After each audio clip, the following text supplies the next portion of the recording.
1 Tesalonika pasal 4 ayat 15 hingga 17. Satu Tesalonika pasal 4 ayat yang ke-15 hingga yang ke-17.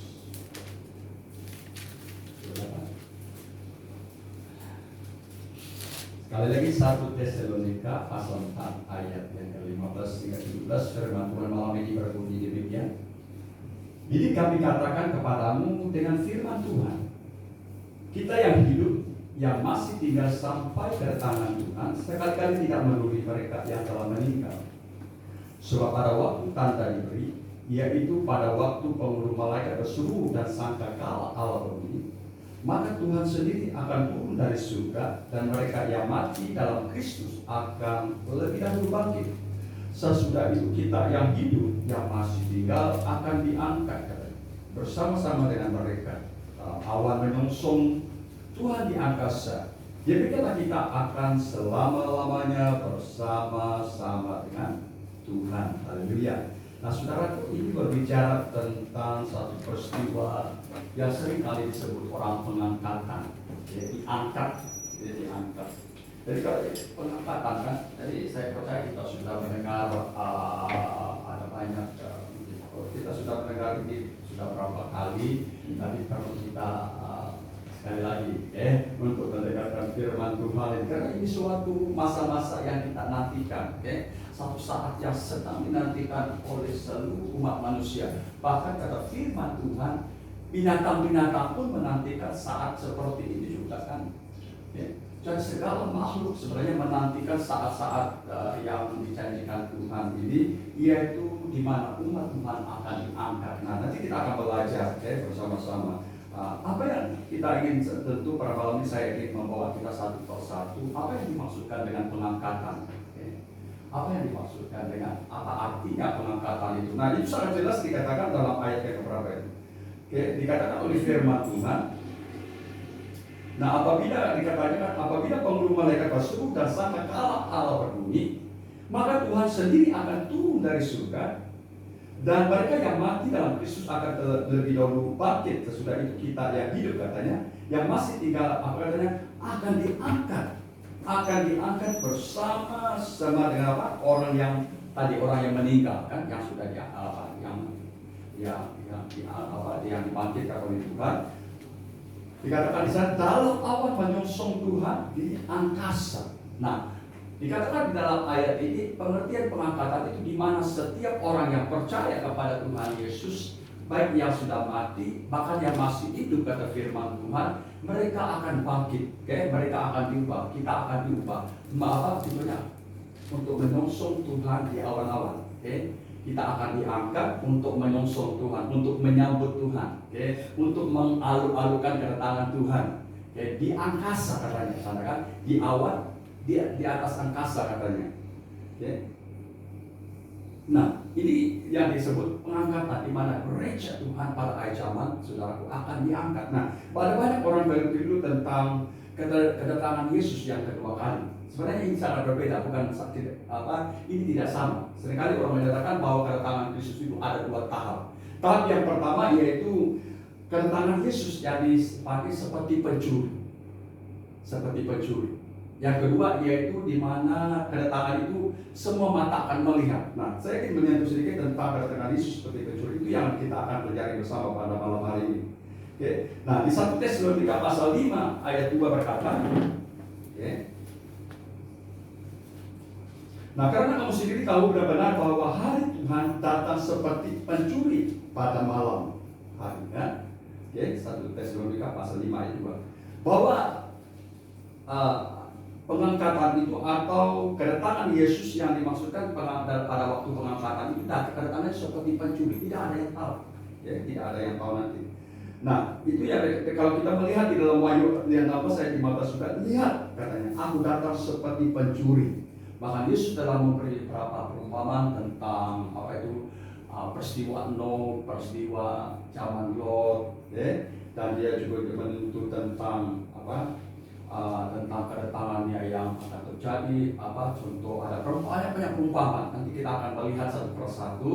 Oke, saya harap kita akan sabar melihat ini. Oke, nah, dan saya ingin menyentuh juga bahwa kedatangan Yesus seperti pencuri itu kata firman Tuhan, dia hanya sampai di awan. Oke, di awan, dan dia tidak akan turun ke bumi, tidak akan menginjakkan kakinya ke bumi. Nah, berbeda dengan kedatangan Kristus yang kedua kali. Oke, kedatangan Yesus yang kedua kali itu berbeda. Kita dapat lihat itu di dalam apa itu? Di dalam satu Wahyu pertama ayat 7. Oke. Wahyu pertama ayat 7 dikatakan di mana setiap mata akan melihat. Oke. Setiap mata akan melihat. Berarti kedatangan Yesus yang kedua kali itu sangat nyata sekali. Di mana setiap mata akan melihat. Oke. Seperti apa di dalam Kisah Para Rasul pasal 1 ayat 11, di mana pada waktu Yesus terangkat surga lalu muncul dua orang malaikat. Katanya kepada mereka, kamu orang Galilea, kenapa kamu begitu heran sekali, katanya. Yesus yang terangkat ke surga akan turun seperti apa? Sama seperti dia naik ke surga, dia akan turun seperti itu. Maksudnya dia akan turun ke bumi. Okay? Yesus akan turun ke bumi, itu kedatangan Yesus yang kedua kali. Itu semua mata akan melihat, tidak ada yang tersembunyi. Tetapi yang pertama tadi dia akan datang seperti pencuri. Okay? Seperti pencuri. Siapa yang tahu pencuri datang? Pasti tidak ada yang tahu kan. Baru-baru ini minggu lepas saya ingat ya, minggu lepas saya mungkin ada yang selalu tengok saya pakai kasut cantik-cantik, kasut biru kan, kasut hitam. Nah, saya biasanya simpan itu di luar di rumah ipar saya. Jadi tiba-tiba besok paginya saya mau, mana saya kasut saya ini tidak ada. Saya cari di belakang, mungkin anjing yang bawa kali kan. Saya pikir anjing yang bawa. Oke, saya cari-cari tidak ada. Jadi lalu saya pulang ke rumah tanpa tidak memakai kasut. Tidak ada kasut pulang ke rumah. Dan lalu saya pada tengah hari saya kembali ke rumah, saya katakan kepada istri, kasut saya tidak ada. Saya, wah sayang juga kata. Karena kasut itu istri saya beli, mahal lagi itu. Kasut apa namanya itu? Itu mahal betul, ya? Mahal betul itu. Mungkin habis 100 harga dia. Dia bilang sampai hari ini tidak ada yang tidak muncul-muncul. Nah, saudaraku, itu keadaannya pencuri kan. Jadi kita akan melihat nanti satu persatu. Saya akan bawa lebih supaya lebih mudah kan. Jadi Yesus pengangkatan itu sesuatu yang kita nanti-nantikan. Ya. Jadi bila peristiwa itu akan terjadi, bila peristiwa pengangkatan itu yang kita pelajari tadi, dia datang seperti pencuri. Kedatangan Yesus ya, di mana gereja akan diangkat itu seperti pencuri. Tidak ada yang tahu. Yesus berkata dalam Injil Matius 24, dia berkata di sana. Injil Matius 24 ayat 36 dikatakan, tetapi tentang hari dan saat itu tidak seorang pun yang tahu. Yesus berkata, kan? Tidak ada seorang pun tahu. Malaikat-malaikat tidak tahu, anak pun tidak tahu. Tapi yang tahu siapa? Hanya Bapa di surga saja yang tahu. Jadi kedatangan Yesus pada tahap pertama itu tidak ada yang tahu. Saya dan saudara tidak tahu, tidak perlu kita tahu, ingin tahu bila pengangkatan itu terjadi. Karena Yesus sendiri berkata kedatangannya itu seperti pencuri. Seperti pencuri, tidak ada yang tahu. Berbeda kedatangan Yesus yang kedua kali itu semua mata akan melihat. Tetapi kedatangannya yang untuk mengangkat ke gereja itu tidak ada seorang pun tahu. Malaikat tidak tahu, aku pun tidak tahu, karena Yesus hanya Bapa di surga. Nah, saudara, kalau kita melihat dari si orang Yahudi seperti ini, ya. Orang Yahudi kalau orang yang sedang pertunangan itu, nah pada waktu dia menyebut tunangnya itu tunang itu tidak tahu kapan si bakal suaminya itu datang, dia tidak tahu, kan? Karena si pemuda yang bertunangan itu tidak tahu apa itu, bukan dia yang menentukan, tidak dia bawa menjemput tunangnya. Yang menentukannya adalah bapak dia. Walaupun seluruh persiapan surat dikasih, surat jemputan sudah dikasih, mungkin sudah cukup lengkap semua. Dia hanya menantikan tunggu bapak dia bila bapak saya suruh saya menjemput tunang kan. Jadi seperti Yesus katakan, dia mungkin datang tengah malam, pagi-pagi buta, begitu cara dia, kan? Ya. Jadi kalau dia datang itu, si mempelai wanita itu harus selalu siap sedia. Ada orang tiup, wah, kalau bayangkan kalau si perempuan itu tidak siap sedia, pasti dia akan tinggalkan itu. Dan itu budaya orang Israel pada waktu itu. Nah, saudaraku, kedatangan Yesus itu tidak ada seorang pun yang tahu maksud saya pada waktu pengangkatan itu tidak seorang yang tahu. Nah, itu sangat jelas sekali, ya. Nah, kalau kita melihat di dalam apa itu Ada orang mengatakan seperti ini, Yesus itu akan datang sebelum kesusahan besar atau kesukahan besar. Ada yang mengatakan dia akan datang pada pertengahan kesusahan besar. Karena kesusahan besar itu terjadi pada 7 tahun. Kalau kita melihat dalam kitab Nabi kan, 7 tahun. Jadi mereka mengatakan sebelum antikris muncul atau sebelum kesusahan besar muncul, gereja akan diangkat. Lalu ada yang berkata pada pertengahan 7 tahun itu atau 3 tahun setengah itu, nah gereja akan diangkat. Ada yang mengatakan setelah 7 tahun itu, ya, setelah 7 tahun, jadi gereja akan mengalami kesusahan besar, maka pas itu gereja akan diangkat. Saya lebih setuju bahwa gereja akan mengalami penderitaan. Ya. Gereja akan mengalami masa-masa antikristus. Setelah itu baru gereja akan diangkat. Kenapa dia kata demikian? Nah, saya akan melihat, saya ingin beritahu saudara dalam ayat yang ke 1 Korintus pasal 15. Jadi pada Paulus menjelaskan tentang perkara ini. Ya. 1 Korintus pasal 15 ayat 21 berkata, sesungguhnya aku menyatakan kepadamu suatu rahasia. Kita tidak akan mati semuanya, tetapi kita semua akan diubah dalam sekejap mata. Pada waktu bunyi nafiri yang terakhir, pada waktu nafiri yang terakhir, 1 Korintus 15 ayat 21. Okay? Pada waktu nafiri terakhir katanya kan, sebab nafiri akan berbunyi dan orang-orang mati akan dibangkitkan dalam keadaan yang tidak dapat binasa dan kita semua akan diubah. Nah, Paulus berkata bahwa pengangkatan itu akan terjadi pada waktu apa? Pada nafiri yang terakhir, apabila nafiri yang terakhir ditiup. Ya. Jadi kalau nafiri yang terakhir, apakah itu berbicara tentang sangkakala? Kan kita sudah belajar 7 sangkakala kan? Ya, 7 sangkakala. Jadi pada ke-7 itu, sangkakala ke-7 itu gereja akan diangkat. Ya, berarti gereja akan mengalami penderitaan, kesusahan besar. Berarti waktu antikristus ada di dalam dunia ini, gereja masih ada di dunia ini. Dan gereja pasti akan mengalami kesulitan, kesusahan. Tapi seperti apa yang saya katakan, ada dua kelompok orang percaya pada waktu itu. Kelompok yang pertama yang disebut gereja yang sempurna, ini yang tidak akan mengalami penderitaan pada zaman antikristus. Kata firman Tuhan, mereka akan dibawa ke padang gurun selama 3 tahun setengah, 42 bulan, atau dikatakan 1260 hari. Mereka akan dibawa ke padang gurun, dijauhkan daripada iblis, ya? Dijauhkan daripada iblis. Tetapi karena iblis itu marah, lalu dia memerangi sisa, katanya kan. Jadi ada dua kelompok. Kelompok pertama digambarkan gereja yang sempurna. Kelompok kedua yang dikatakan sisa itu adalah gereja yang asal-asal saja, ya? Orang-orang Kristen yang tidak sungguh-sungguh. Jadi untuk menyempurnakan mereka seperti kelompok yang pertama ini, Tuhan pakai antikristus, ya, untuk memurnikan mereka. Jadi mereka harus mengalami penderitaan, mereka akan mengalami kesulitan, siksaan yang sangat mengerikan. Yesus berkata, peristiwa atau kesulitan atau kesusahan besar itu tidak pernah terjadi sebelum ini, kan? Jadi itu yang akan terjadi. Jadi berarti pada waktu antikristus ada, pada waktu kesusahan besar atau kesesaran besar itu, gereja masih ada di permukaan bumi ini. Jadi saudara sekarang punya pilihan, mau menjadi gereja yang sempurna atau gereja yang biasa-biasa, kan? Jadi kalau saudara menjadi yang biasa-biasa, harus siap menderita, harus siap jangan sampai menyangkal Tuhan, harus siap jangan terima apa? Nom, kan? Ya. Jadi saudaraku, itu yang dikatakan oleh Paulus, ya, di mana pada bunyi nafiri yang terakhir, gereja akan diangkat, katanya. Orang mati akan bangkit, orang hidup akan orang mati akan bangkit dan diubah, katanya kan, dengan sekejap mata saja. Ya. Dan juga orang hidup juga akan diubah dengan sekejap mata dari tubuh yang biasa kepada tubuh yang mulia. Itu akan kita pelajari nanti sekarang. Ya. Jadi kita akan diubah, katanya kan.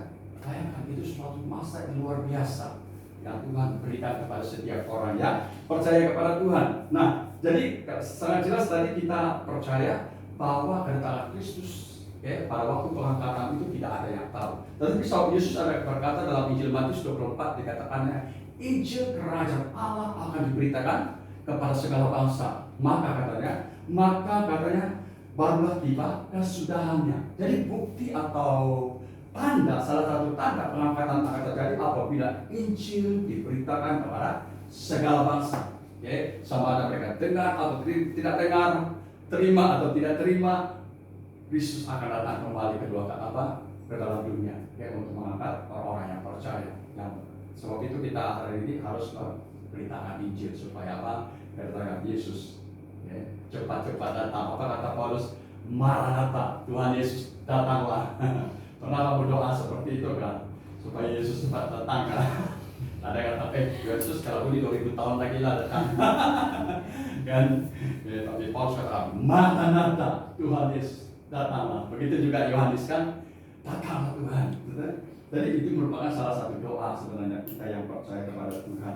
Nah, kita sudah tahu bahwa pengangkatan itu terjadi dengan tiba-tiba, seperti pencuri. Seperti pencuri, Paulus katakan apabila nafiri terakhir bunyi, gereja akan diangkat, yang mati hidup, yang hidup akan diubah, kita akan diubah. Nah, kemana orang-orang percaya?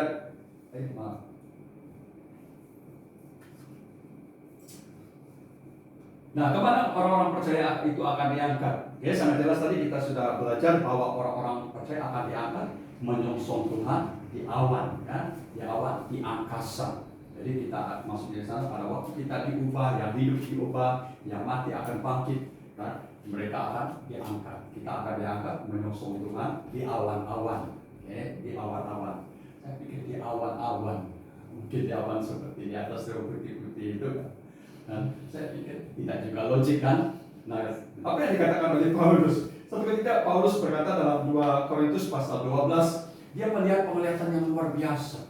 Ya, dia melihat ada satu pribadi, sebenarnya dia itu sebenarnya. Katanya dia tidak kenal siapa orang itu, kata dia kan. Sebenarnya itu adalah Paulus sendiri yang diangkat oleh Tuhan. Roh dia sebenarnya. Roh dia diangkat ke tiga surga, di surga, tiga katanya kan, di surga katanya, di Firdaus katanya. Jadi saya percaya pada waktu pengangkatan itu gereja Tuhan akan diangkat kemana? Ke Firdaus, ke Firdaus. Tahu Firdaus? Kalau orang mati, orang Kristen yang percaya Yesus akan dibawa kemana? Ke Firdaus, kan? Apa Yesus katakan kepada orang yang disalib bersama-sama dengan dia, yang jahat yang bertobat itu? Hari ini juga engkau akan bersama dengan aku di mana? Di Taman Firdaus, kan? Jadi orang mati yang percaya Yesus sekarang mereka ada di Firdaus. Orang tua kita yang percaya Yesus sekarang mereka di Firdaus. Tetapi bagaimana orang yang tidak percaya? Mereka ada di alam maut. Seperti orang kaya itu kan, ada dua orang kan di Sarus kan, orang kaya itu, ya kan? Orang kaya itu mati juga, tapi rohnya dibawa ke alam maut. Jadi orang yang tidak percaya mereka sedang berada di alam maut, menderita mereka di sana, kan? Mereka menderita di sana. Tapi orang percaya mereka sedang berada di Taman Firdaus. Ya, jadi saya percaya pada waktu pengangkatan itu orang yang percaya kepada Tuhan, yang mati dibangkitkan, yang hidup diubah, mereka akan menyongsong Tuhan di awan-awan. Di mana? Di langit. Di mana? Di angkasa. Di mana? Di Taman Firdaus. Ya, karena orang-orang percaya berhimpun di sana. Semua mereka yang dari zaman siapa itu?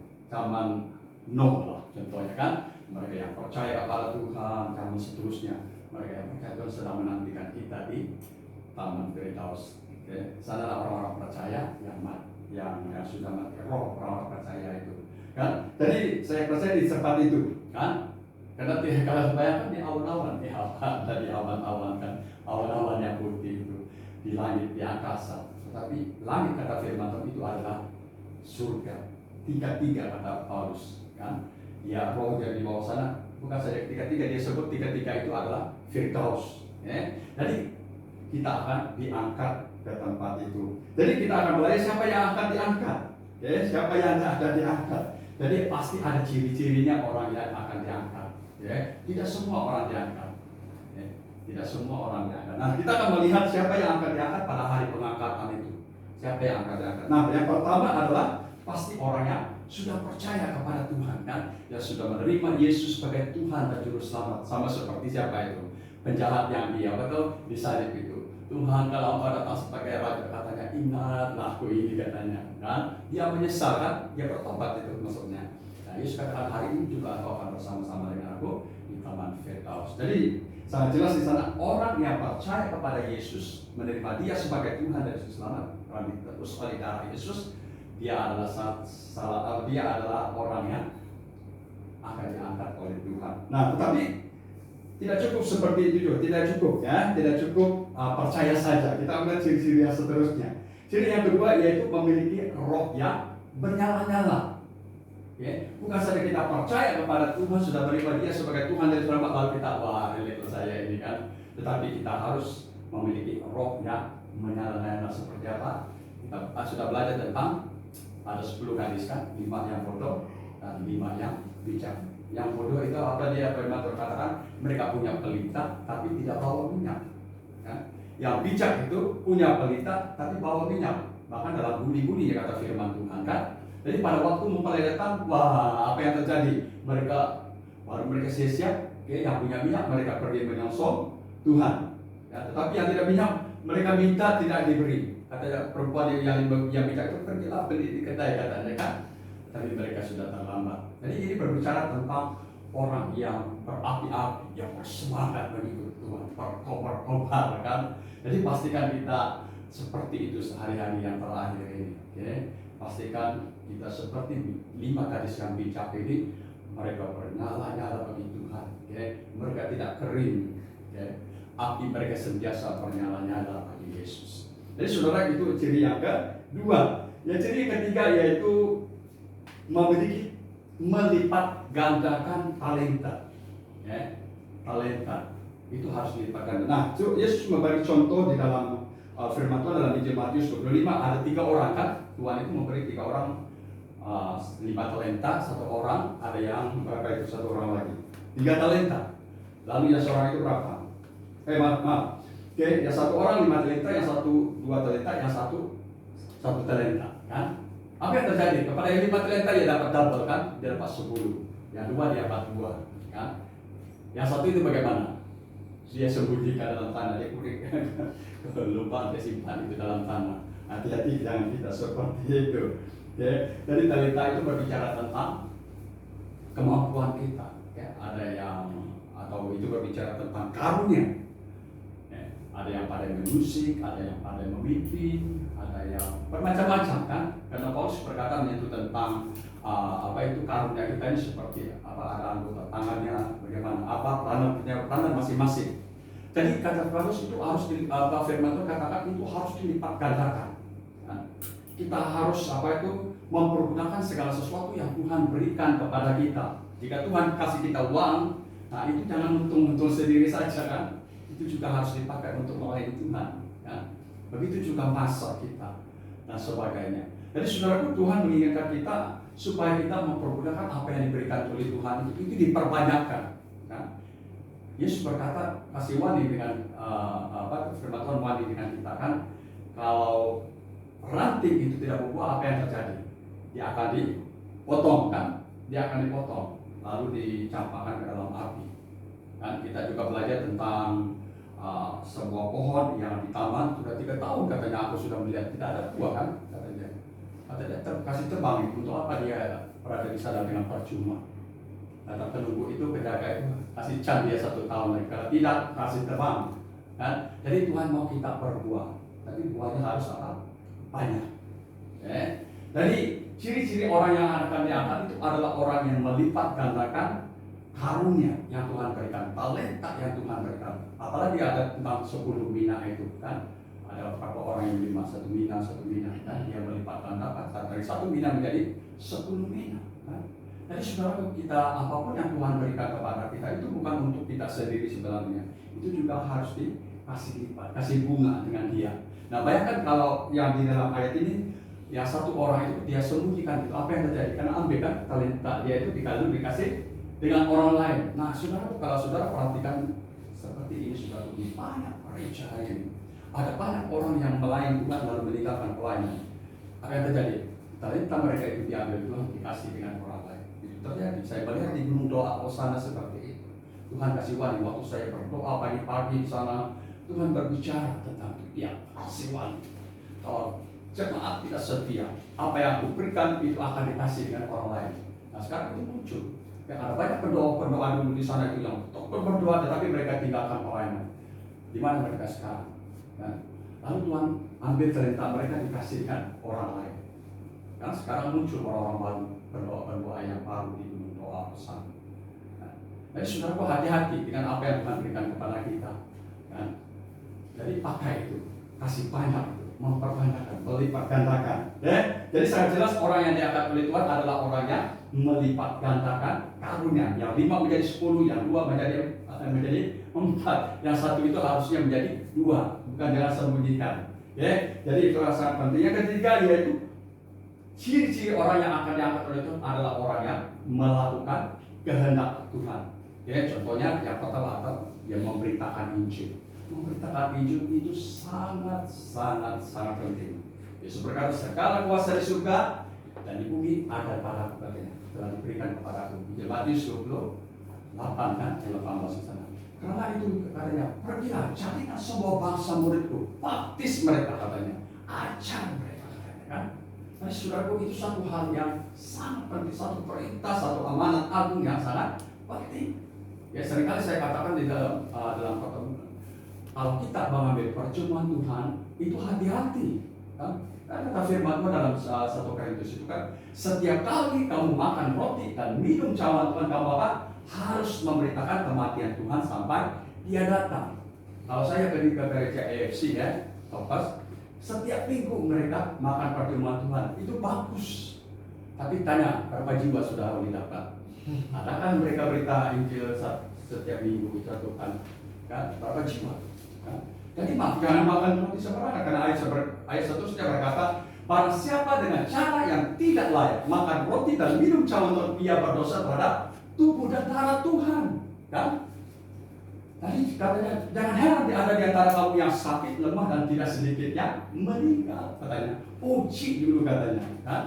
Jadi tidak sembarangan kita makan percuma Tuhan. Karena kita berjanji untuk memberitakan kematian Tuhan sampai Dia datang. Sebab itu Paulus katakan, cilakalah aku jika aku tidak memberitakan. Kata cilaka itu apa? Matilah aku, terkutuklah aku jika aku tidak memberitakan Injil. Jadi makan perjamuan suci itu bukan sembarangan, saudara. Jadi kita harus bersaksi kepada orang sekeliling kita, bersaksi tentang Tuhan. Kan? Jadi itu ciri-cirinya. Ya? Jadi memberitakan Injil salah satu cara kita melakukan kehendak. Yang kedua, membuat kebajikan. Ya, membuat kebajikan. Contohnya dalam Matius 25 dikatakan ayat 36. Ya, Matius 25 ayat 35. Sebab ketika aku lapar, kamu memberi aku makan. Ketika aku haus, kamu memberi aku minum. Ketika aku seorang asing, kamu memberi aku tumpang. Ketika aku telanjang, kamu memberi aku pakaian. Ketika aku sakit, katanya, kamu merawat aku. Ketika aku di dalam penjara, kamu mengunjungi aku. Saudara boleh baca ayat seterusnya. Nah, Yesus berkata, jika segala sesuatu yang kamu lakukan antara kalian, ada orang yang paling hina itu, katanya, itu kamu buat untuk aku. Nah, saudara, bayangkan kalau ayat seterusnya, mereka yang tidak buat itu ada Tuhan, ya. Oke, jadi saudaraku, kita harus melakukan kebajikan. Ada orang sakit, lawan orang sakit. Saya cita-cita mau sebenarnya lepas saya sangat mau pergi ke penjara, merawat orang di penjara. Tapi kita tidak tahu, saya jumpa salah seorang saudara, ya, dia orang besar kita di penjara. Bolehkah saya pergi penjara? Tidak boleh, kata dia. Saya ada saudara, ya, di Sabah, dia selalu datang ke Brunei. Dia salah seorang presiden, ya, tapi dari gereja. Ya, pelayanan dia dan anak dia di dalam penjara. Ya, dia orang India, Kumar nama dia. Dia punya istri itu, saya punya first cousin di Sabah sana. Anak dia, Pastor David, ya, itu melayani di penjara. Jemaat mereka lebih ramai. Kalau kita, oh jemaat saya ramai, kata jemaat saya ramai. Tapi mereka lebih ramai. Berapa ribu orang yang ada di penjara di kota Kinabalu? 4.000, 2.000. Itu jemaat mereka. Mereka melayani di penjara. Saya bilang, bila saya boleh pergi dengan mereka ini. Mereka ada pelayanan di penjara seperti apa Yesus waktu aku di penjara, katanya kan, kamu ketika aku di penjara kamu mengunjungi aku. Itu yang saya rindukan. Seperti contohnya di Limang, ada beberapa teman saya pastor ada di Limang, saya katakan satu hari nanti saya ikut kamu dalam pelayanan di penjara. Jadi saudaraku, itu ciri-ciri, salah satu ciri melakukan kehendak Tuhan. Adalah banyak lagi. Kalau Tuhan katakan kita harus mengasihi, mengampuni, kita harus kuat, itu kan ada banyak yang kita harus lakukan. Dan seterusnya. Ciri-ciri yang seterusnya seorang itu diangkat oleh pada waktu pengangkatan, yaitu menjadi calon mempelai wanita Kristus yang sejati. Menjadi mempelai wanita yang sejati. Kan Paulus katakan, aku telah mempertunangkan kamu dengan Kristus. Ya. Jadi saya dan saudara sedang bertunang hari ini. Ya. Kita sedang bertunang dengan siapa? Kristus. Sebagai mempelai laki-laki, kita adalah mempelai perempuan. Tapi ingat kata Tuhan dalam Wahyu 16 ayat 15 berkata, Wahyu 16 ayat 15, lihatlah aku datang seperti pencuri, berbahagialah dia yang berjaga-jaga, yang memperhatikan pakaiannya, supaya ia jangan berjalan dengan telanjang dan jangan kelihatan kemaluannya. Wahyu 16 ayat 15 dikatakan di sana dia harus memperhatikan pakaiannya. Pakaiannya itu berbicara tentang sikap, perbuatan, karakter kita. Bayangkan kita sedang bertunang. Kalau orang yang bertunang ini umurnya sekira-kiranya apa? Pasti sudah dewasa kan? Kalau kita anak-anakan, siapa yang mau membina perempuan yang kanak-kanakan? Ya, apalagi kalau dia something lagi, wah, ada gak? Ada tipe laki kita, sentuh laki-laki itu di depan tunang dia pasti dia kata reject dia nanti, kan? Apalagi kalau dia tidak bersih, kan? Wah, baju tidak senonoh, rambut tidak senonoh, kan? Perkataan juga tidak senonoh, kan? Siapa yang mau kawin dengan perempuan yang seperti itu? Nah, Kristus juga seperti itu. Kan? Dia mau memiliki atau mengawini, mempelayan wanita yang sejati, yang dewasa, kan? Yang mengerti. Kan? Jadi itu sangat penting dalam kehidupan kita. Sebab itu dikatakan dia menginginkan mempelai itu, okay, supaya menjaga pakaiannya, perbuatannya, sikapnya, ya, supaya apa? Supaya ia jangan berjalan dengan telanjang, dengan kelihatan kemaluannya. Nah, jadi saudaraku, Tuhan menginginkan setiap kita yang sudah percaya ini harus berubah dan berubah. Jadi itu merupakan ciri orang yang akan diberkati oleh Tuhan. Tuhan mau apa itu? Mengawini, mempelayan, mempelayan apa itu? Yang sejati. Nah, yang benar-benar hidup, menjaga dirinya, kesucian, ya, tidak mencemarkan dirinya. Okay? Jadi itu merupakan ciri yang diinginkan oleh Tuhan. Okay? Bahkan seterusnya ciri yang dapat kita lihat atau perhatikan yaitu menjadi seperti anak kecil di hadapan Tuhan. Nah, suatu ketika Yesus di dalam Injil Matius 18 ayat 3 dan 4, ini di dalam Injil Matius 18 ayat 3 dan 4 dikatakan, aku berkata kepadamu, sesungguhnya jika kamu tidak bertobat dan tidak menjadi, sesungguhnya jika kamu tidak bertobat dan menjadi seperti anak kecil ini, kamu tidak akan masuk ke dalam kerajaan surga. Sedangkan barang siapa merendahkan diri dan menjadi seperti anak kecil ini, dialah yang terbesar di dalam kerajaan surga. Tuhan menginginkan kita memiliki sikap seperti anak kecil. Anak kecil, jadi ciri-ciri orang yang akan diangkat oleh Tuhan katanya yang akan masuk dalam kerajaan surga adalah orang yang memiliki ciri-ciri anak-anak kecil. Maksudnya anak kecil itu bagaimana? Pertama, anak kecil ini biasanya dia suka tidak banyak cakap. Kalau kita suruh dia buat sesuatu, dia akan tanya, kenapa, mengapa, bila. Dia akan buat itu. Dia tidak banyak tanya. Dia akan buat, sama ada dia boleh atau tidak boleh, tapi dia akan coba buat itu. Yang kedua, anak kecil itu apa? Tidak menyimpan dendam, kan? Coba kita tinggal anak kecil. Wah, dia akan telepon, dia nangis sama-sama nangis. Tapi nanti belum sampai 2 menit, mereka main baik-baik lagi. Kan? Mereka tidak ingat yang tadinya mereka berkata, kan? Anak kecil seperti itu, mereka tidak simpan dendam. Beda kita dengan orang yang sudah tua, muda seperti kita ini. Coba kita gaduh 1 tahun dulu susah mau kasih apa itu? Kasih lupa itu kan, kasih lupa mereka ingat kan? Jadi Tuhan mau kita seperti anak kecil. Anak kecil juga suka menangis, ya? Dia suka menangis. Tuhan suka melihat orang menangis. Jen, Tuhan suka melihat orang menangis, kan? Orang yang rumah. Ini ayatnya, ya? Mazmur 51, ya? Mazmur 51 ayat 18 berkata, sebab engkau tidak berkenan kepada korban sembelihan, sekiranya ku persembahan korban bakar, engkau tidak menyukainya. Korban sembelihan kepada Allah ialah jiwa yang hancur, hati yang patah, remuk tidak kau pandang hina. Nah, orang yang hatinya hancur katanya kan, Jiwa yang hancur, hati yang patah, remuk, tidak dipandang hina oleh Tuhan. Jadi kalau kita menangis waktu kita menyembah Tuhan, aduh Tuhan sangat bergerak. Jangan kecil katakan kita ini ada roh apa ini? Sedih. Harus sedih. Tidak apa orang cakap lah, tidak apa kan? Tapi malu lah. Oke kan? Jadi Tuhan senang kalau kita berdoa, menangis, menyembah Tuhan, menangis. Hati yang katanya apa? Jiwa yang hancur, hati yang patah, yang remuk itu tidak dipandang hina oleh Tuhan kan? Pada waktu kita mengaku dosa, Tuhan ampuni aku. Waduh, Tuhan senang dengan suara kau kan? Jadi pada waktu kita bersalah, Tuhan ampuni saya, tadi saya buat ini. Tuhan senang kan? Pada waktu hati kita remuk, menyesal, itu Tuhan sangat senang.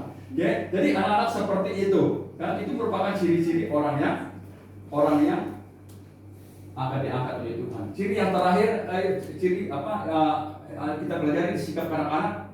Mereka anak-anak mempercayai orang tua. Nah, satu ketika di Afrika, kita ingatkan di Afrika ada satu air terjun yang tertinggi, terbesar di dunia kan, yang terjun di mana? Di Victoria. Kan? Nah, di sana ada satu tali, kan, di mana ada orang yang berani menyeberang tali itu. Di tengah-tengah air terjun itu. Lalu ada orang yang menyeberang. Wah, orang semua bersorak. Sorak. Katanya, kamu percaya saya akan sampai seberang lagi? Oh, percaya. Kalau percaya siapa mau ikut? Oh, tidak mau katanya kan. Kamu percaya? Kami percaya. Kamu beri sampai di seberang sana. Tapi kalian waktu dia tanya mau ikut, siapa yang mau ikut? Tidak ada yang orang. Tiba-tiba ada orang menaik, budak-budak naik. Berani betul itu budak katanya. Kan? Siapa itu budak berani? Nanti jatuh mati dia kan. Lalu siapa budak itu? Anak si bapak itu kan. Kenapa dia ikut? Karena dia percaya bapak dia mampu. Nah, jadi anak-anak seperti itu dia mempercayai orang tua. Nah, begitu juga Tuhan senang apabila kita mempercayai dia segenap hati kita. Jadi itu merupakan ciri-ciri. Yang seterusnya cirinya adalah menjaga kekudusan. Tuhan katakan tubuh kita adalah rumah Allah, bait Allah. Rumah bait Allah itu kudus katanya. Rumah Allah itu ialah kamu katanya. Jadi kekudusan itu sangat penting. Firman Tuhan berkata, kuduslah kamu sebab aku kudus katanya. Jadi kita harus menjaga diri kita. Salah satu ciri untuk diangkat adalah menjaga kekudusan. Jangan cemarkan tubuh kita. Kata firman Tuhan, jika ada orang yang membinasakan bait Allah, maka Allah akan membinasakan dia. Hati-hati kita dengan tubuh kita. Ini sudah dibeli dengan harga yang sangat mahal. Jangan pakai ini untuk keinginan sembarangan. Biar tubuh ini dipakai untuk memuliakan Tuhan. Jadi ciri-ciri untuk diangkat Tuhan adalah orang yang menjaga kekudusan. Seterusnya ketaatan, atau kesetiaan itu juga sangat penting. Ketaatan, kita harus setia kepada Tuhan. Ada orang siap melayani Tuhan, tiba-tiba di tengah jalan dia sudah meninggalkan Tuhan, itu tidak setia. Jadi orang seperti itu pasti tidak diangkat oleh Tuhan. Jadi orang yang setia sampai akhir hidupnya. Paulus berkata, aku telah menghadiri pertandingan yang baik katanya. Aku telah mencapai garis akhir. Aku telah memelihara iman. Itu perkataan yang harus saya saudara katakan setiap hari. Untuk mendorong kita supaya kita memiliki hati yang taat dan setia kepada Tuhan. Karena kalau kita melihat dalam ke-7 surat yang ditujukan dalam kitab Wahyu itu, katakannya apa? Barang siapa menang. Barang siapa menang, kan? Jadi barang siapa menang, itulah orang yang memiliki ciri-ciri untuk diangkat oleh Tuhan. Jadi kita harus menjaga diri kesetiaan kita kepada Tuhan. Kesetiaan kepada Tuhan. Jadi kita melihat seterusnya, dengan tubuh apa kita akan diangkat? Pasti dengan tubuh yang rohani. Ada tubuh ada tubuh duniawi, ada tubuh surgawi. Jadi Paulus katakan, dikatakan firman Tuhan dalam lagi tidak mendapat bagian dalam kerajaan surga. Jadi dalam ayat yang kita baca tadi, bahwa tubuh kita pada waktu pengangkatan itu yang hidup, kita yang hidup akan diubah katanya. Dengan sekejap mata dan sekelip mata tubuh kita akan diubah. Diubah seperti apa? Diubah seperti tubuhnya Yesus. Bayangkan pada waktu Yesus murid-murid dia berkumpul seperti ini, tiba-tiba Yesus muncul. Dia ada di tengah-tengah mereka. Itulah tubuh yang akan saya dan saudara miliki. Tubuh yang tidak tidak boleh menembus ini kan? Itu tubuh yang saya dan saudara akan miliki. Tubuh yang mulia. Bukan lagi tubuh yang hina, bukan lagi tubuh yang fana, tapi tubuh yang bersifat kekal yang tidak dapat disentuh oleh setan lagi.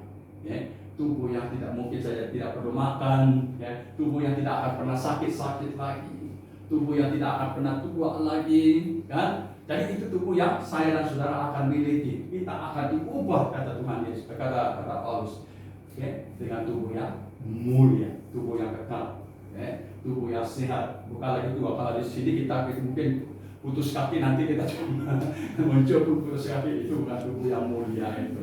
Ya, di bumi kita cacat, tapi waktu kita bersama dengan berkuah, kita lengkap, kita muda, itu akan menjadi apa? Keadaan yang sebenarnya kita akan menjadi muda. Waduh, luar biasa kan? Mungkin umur kita sekarang sudah berapa? 50 tahun lebih. Ya, waktu kita waktu umur berapa? Mungkin 14 tahun. 17, kan? Nah, waktu bapak saya dan ibu saya meninggal ini mau cerita sedikit. Nah, ibu saya meninggal hari 4, hari Kamis. Bapak saya hari Minggu. Begitu dekat sekali.